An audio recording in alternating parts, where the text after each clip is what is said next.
What's up, Bulldogs? All right, so I just finished watching Alex Jones on the Joe Rogan Experience and Joe Rogan's podcast, and I know that a lot of you are going to wonder, what do I think about this? So I thought I'd just do a preemptive video and tell you. I watched the whole thing. It was like 4 or 5 hours, but I found it fascinating. Normally, I just watch the clips and watch certain episodes or parts of the episodes from Joe Rogan, but I really was interested in this Alex Jones things for a couple of reasons.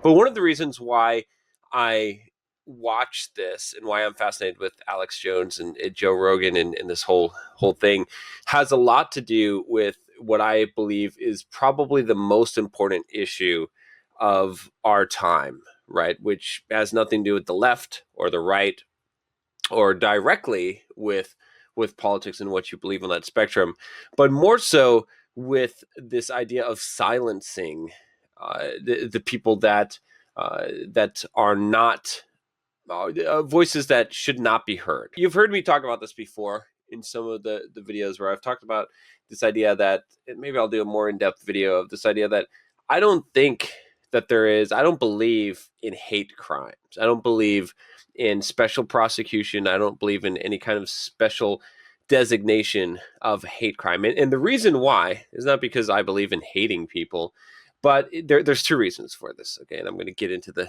my synopsis of what I think about this whole thing in a minute. But I want to make this clear. It's like there's two reasons why I don't believe in hate crimes. The first one is this: it is too slippery of a slope to define what is hate. Right? Hate is not an unambiguous term. Right? And when we can start applying the label of hate to people, and we can apply this because the mass says it, or like who's to designate, right? If we have a crime, if we have an actual crime like theft, okay, we take people to the court of law and we look for evidence, and we need witnesses, we need evidence, right? At least in the U.S., they're innocent until proven guilty, so we have to prove the guilt of it, and we have criteria in which we have laws. Not everything is perfect in terms of the legal structure, far from it, but we can define for the most part what is murder. We can define for the most part what is a theft, right?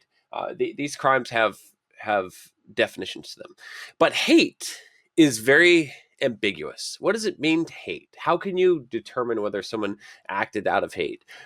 Even if they say certain words, even if they're racist, are they hating? And what defines that, right? So, just give you an example of something that just to think about. Again, I'm not, don't misinterpret this, but consider from a genetic perspective.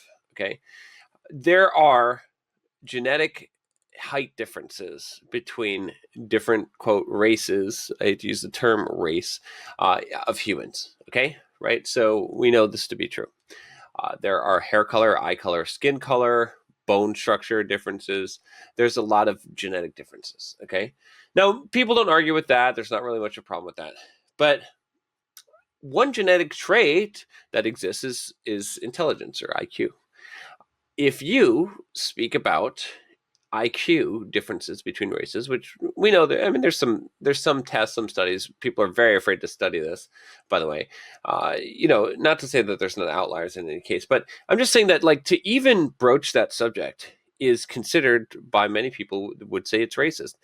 I would totally disagree and say that it's just factual information, that it's just purely it doesn't change the value of a human being, but it's just the same thing as height or weight or anything like that. But if someone does that and then they're labeled as a hate, as a racist, and someone who is a committer of hate crimes, then what happens? What happens in that case? And the reason why I bring this up with Alex Jones, without getting too far ahead of myself, is because Alex Jones was basically labeled as someone who was a committer of hate crime, and so. That brings me to the second point of why I don't believe in hate crimes, which is essentially this. It's too much power, right? We can just silence people who we consider to be hate crimes or promoting hate speech. So when you combine the two together, right, this is the issue, is that you can arbitrarily slap this label on people that you don't like, or you don't like what they're saying, and call them that they are committers of hate crime. okay? And you can call their speech hate speech, and then you can silence them. And and that's the big problem. That's a big problem, right? And that's what we're seeing, right? That's the issue that we're seeing as well. So that's why I'm particularly interested in Alex Jones, and because he's basically, like, if you don't know the story, he was basically banned from Twitter and YouTube and all social media. He was basically wiped out. He still has his website, of course, and I think he's on Instagram, according to him. But he was basically, his podcast was removed, right? This is kind of ridiculous, right? No matter what he's saying, like, say, so when you tell me that, right, and people will come up with different justifications, though he was advocating violence against children or something. I don't even, it doesn't matter. There's no words that you can tell me that he was saying, in my mind, that says that we should silence him. If you want a real good in-depth reason as to why it's important for us to hear perspectives, even when we believe that they are morally and completely wrong or false, that's a good, I think, philosophical treatise on that. And I would encourage you to read that. There's an audio version as well, which is what I listen to. But yeah, that's kind of the issue here, and it's very alarming. Like I said, to bring it back to the beginning of this video. And yes, I will tell you what I think about Alex Jones here in a second in this whole interview. But I kind of want to set the stage here. But to bring it back to the first thing I said in this video, which was that I feel like we're facing the greatest crisis that we have in the world of our time. This is why, right? Because we are hitting a point in time where we are able to silence people. Okay. And it's not even from the government, right? We used to fear government censorship. Okay. And government coercion. And there's still, definitely, that's still a threat. But because of social media, because of corporations controlling social media, because of that being the source where people get their news, where they get their information, because it's so influential over people's lives, the silencing of voices there, the censorship there, is far more critical than government censorship or propaganda has ever been, right? Who knows what layers exist in that. But that's the critical issue, right? And you see this, and what you see this is an evolution of morality, right? Morality is a shifting line as far as society is concerned, right? The things that were considered perfectly moral in the 50s, in the 1950s, today, many of those things would be considered grossly wrong today by a majority of people.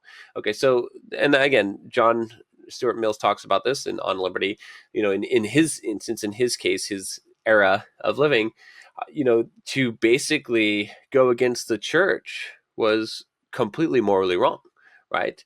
And there's a lot of things, if you look at how morality has shifted in perspective of the majority, the major majority, and what is considered right. So, when you look at issues of feminism, when you look at a lot of the stuff that I talk about in the MGTOW type of issues, and women's rights and men's rights and transgender and gay and all these things, right? You have to realize that these are all shifting things, even abortion, things like that. So a lot of these controversial issues, it's very hard to define what is exactly a moral right. And that's why in these videos, I like to always tell you guys that I don't try to preach at you from a moralistic standpoint.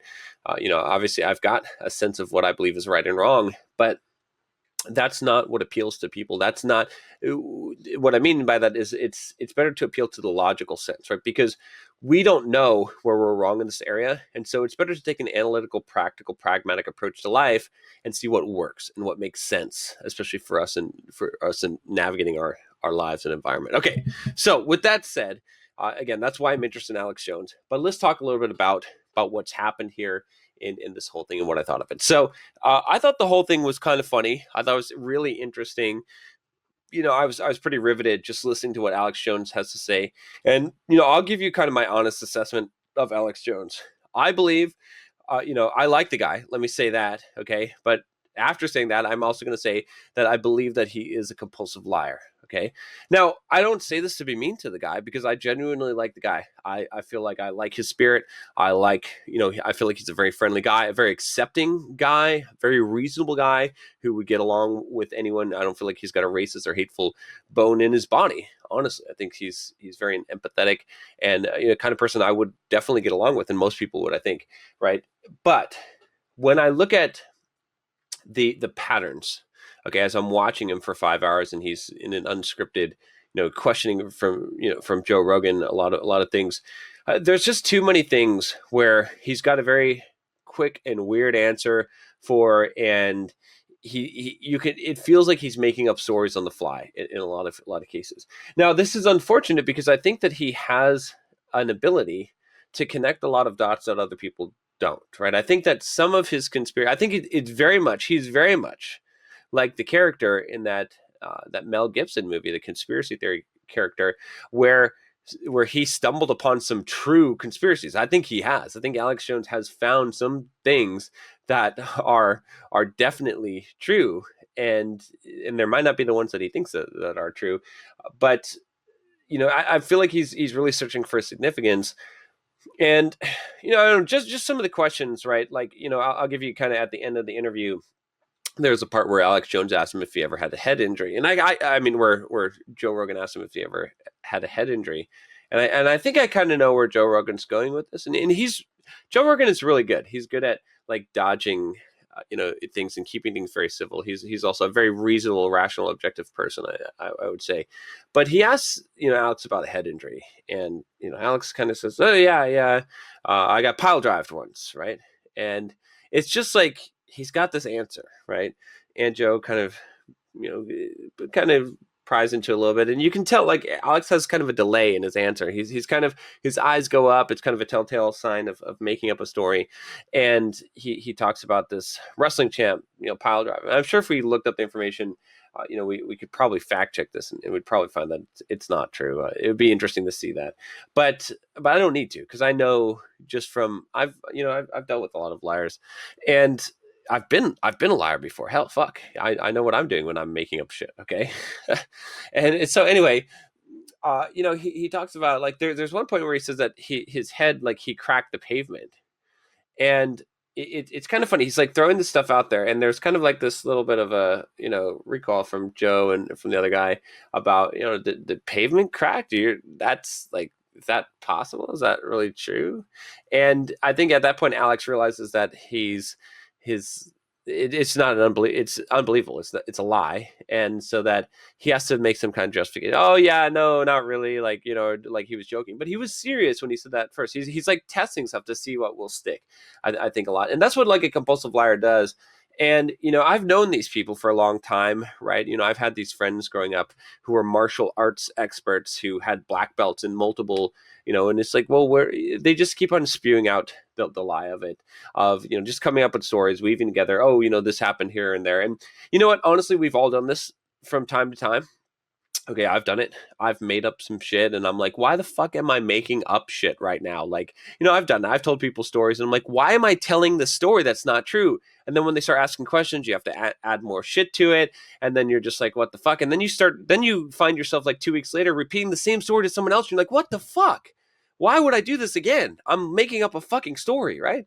Not to say this happens all the time, but I'm sure you've had this experience, okay? Like, I can't be the only one who's done this. But anyway, I detect a shit ton of that with Alex Jones, especially when he gets questioned on things. He's very quick at coming up with the answer. And so, yeah, so I feel like, like I said, I like the guy. I honestly do. After watching this, I'm like, okay, yeah, I can relate to the guy. I like the guy. I don't wish him any ill will. I think he should not be silenced. I think that his opinions and what he says, I think there's some interesting things, right? I think Joe Rogan had made some comments about how Alex has got him thinking about some things, and blew his mind on some things. And I think there's definitely some things that he says that I'm like, okay, this there's a lot of shit that seems crazy, but there's a lot of shit that this could be, kind of true. I looked up a ton of stuff on Google while I was watching this, and a lot of the stuff that he says checks out, right? A lot of it doesn't, but a lot of it does check out. It's very hard to catch him in a lie. because there's always some kernel of truth to what he's saying. He's kind of like exaggerating details and stuff like that. So I think that's really interesting, right? It's really interesting. Some of the things, like I forget what the drug was that he's talking about, and the mass hallucinations and the elf, what is it, elf mechanics or whatever it is, or mechanical elves or whatever. That's some pretty scary shit that seems to be like not just something that he made up. So there's some stuff there that is definitely has got some kernel of truth to it that's really interesting. But yeah, overall, I do think that he's there's too many fantastical stuff. The other piece, again, the whole egotistical, compulsive lying, and the problem with compulsive lying is you don't like he wouldn't be conscious of. You can't hold him accountable for it, because once someone becomes a compulsive liar, they're not aware that they're doing it. Not really, right? They're kind of aware, but not really aware, right? And they'll defend it to the death because there's so much ego invested at that point. But some of the sexual exploits that he claimed to have, being 13 years old, and he said this 17-year-old girl basically said she would have sex with him, but he had to wear makeup, and he did, and then she tried to choke him out, and then her father was a cultist and wanted to drink blood or something, or want him to kill his dog or something. Like, that's just too far-fetched, right? And some of the connections that he says and some of the things that he said that his father said and stuff, it's just too far-fetched. It's just too far out there. And it's pretty apparent that those are made up, and those are things that you can't really check the veracity of. So again, I feel bad for him to some degree. I don't think he's batshit crazy. I think that he just has, he gets significance from, and he's very excited about what he's doing, and he doesn't even see what he's doing. He doesn't even see that he's lying, and that he's making up some of these things, because he's got a lot of truth. He's got a lot of facts. He's well read. He's read a lot of things. He has a lot of knowledge, and he connects the dots. He's probably pretty wise in that area. So, and he's a very charismatic and social guy. You can see why he has that following. He's kind of dangerous to some degree, because he can really incite some people, and he can make you go down his delusional path to some degree, which is quite interesting. So, on the balance, like I said, I like the guy, but I think that there's a large percentage of what he says just not very true. I thought Joe Rogan handled it great. I'm glad he had him on the show, and just having him on there and having him present his viewpoint shows the people that I think he's not hateful. I think that's the most important thing, and it gives him a platform, because he should, because it is ridiculous to ban people from the whole social media. Like silencing people is not good. This is a bad precedent. It's a bad place to go, and I hope that when Joe has Jack Dorsey, the CEO of Twitter, on there, that he really lays into him about the Alex Jones thing, and really doesn't hold back this time. It's a hard position to be in. I mean, for Joe, for sure. And who knows what some of the stuff that Alex said is going to get them in trouble. I mean, who knows? It could be like conspiracy theory where some of the things that Alex says are actually true, and I don't know. It's a bizarro world that we live in, but yeah, very, very interesting to think about this stuff. And I've seen some of these conspiracy theory things. There was something else I was going to say about the whole interview, and I can't really think of what it was now. But yeah, so those are my thoughts on the whole thing. And yeah, I hope that Alex does get his platform back, and that there's a value. Again, it's like I said, you don't have to agree with him, you don't have to believe him. You can think he's crazy. These are all fine things. You can even think that what he's saying is hateful, but he should still have that voice, right? And I would say also that along with this, the problem with silencing people too is that, and I've said this about racism before, is that I don't think we should shame people that are racist or sexist. I don't think we should call them out, because it doesn't change their behavior and doesn't change the behavior of other people. Okay. What it does is it drives it underground, and they are still feeling the same way. And we can't see the hatred that's brewing. Okay. And that's the real problem. And that's the thing. It's like, I'd rather see the enemy. I'd rather confront the enemy. I'd rather have the KKK or the whatever, the what is it, the Black Israelites, or clearly racist groups that most people would define as racist. I'd rather them speak their message, say their thing, and know what they're about.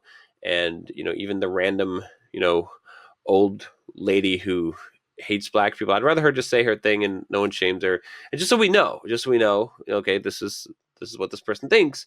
And and then I think there's an opportunity for dialogue there, right?